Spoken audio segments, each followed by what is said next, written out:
Now in this video, we're going to work on our notifications, or rather going to start working on our notifications. So for starters, let's make sure that when we click here, we can open the notification side drawer. So here in the sidebar, you just go up here, copy this and click the one for search. And then let's go to notifications right here. Right here in notification list item, just change this from a tag to div. There, the div. Here, let's add a click element.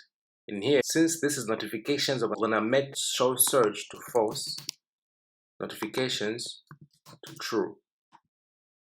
All right, after we do that, in here now, here in our drawer, let's close this, let's collapse this template.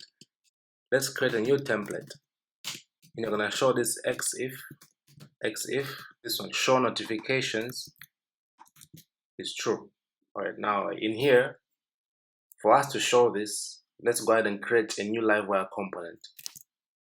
So you can say PHP artisan make Livewire components here, notifications. Click enter. All right, close that.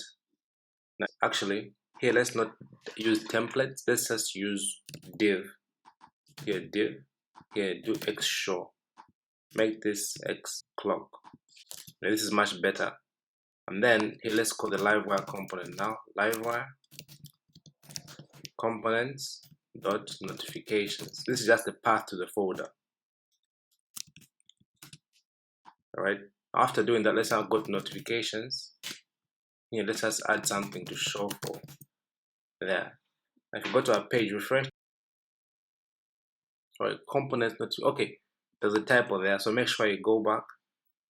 Now sidebar, make sure this is correct. Make it notifications. I've got an F there. There, notifications. Now if you refresh the page.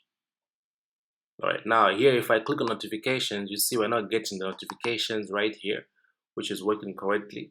And now you can also go to search. I can still search for my users like that. So that's it for this video. In our next video, let's now go and start designing our notifications drawer.